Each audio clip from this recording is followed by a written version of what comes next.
This is one of the hardest conversations anyone can have. It usually begins in a quiet room with a deep breath and the question, "Hi doc, what is my prognosis?"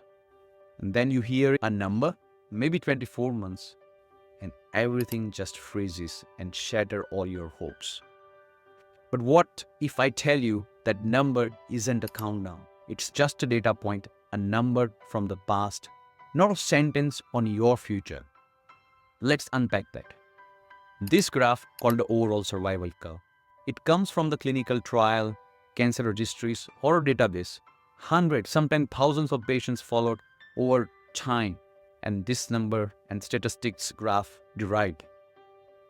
At the 24 months mark, you will see a line. That's the median overall survival. It is the midpoint where unfortunately half the people passed away.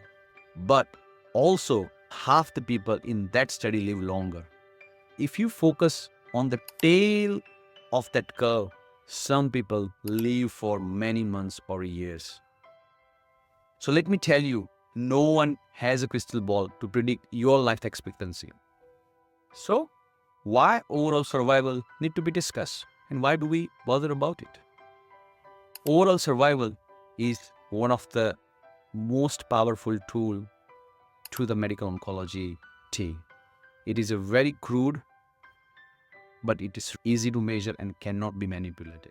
For example, treatment A has a better overall survival compared with treatment B for a one cancer with XYZ side effects. Now, you have a clear idea about the treatment options in that similar scenario. Therefore, it helps doctor to guide care based on what works best for the most people. Therefore, it is considered a benchmark parameter to achieve for any new treatment to come into the market. But it can't tell you how individual will respond to that particular treatment. But how does it help the patient? It gives you a reference point from past patients to plan your journey ahead. I like to discuss good, average, and the worst case scenario based on this graph, not to scare, but to plan.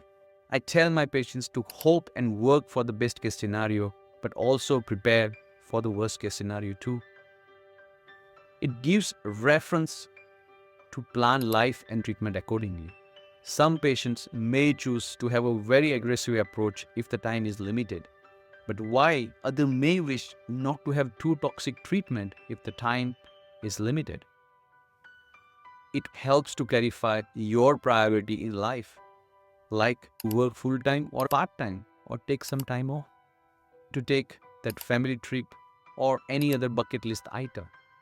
Moreover, it also important to plan your financial affairs like estate, will, and the insurances.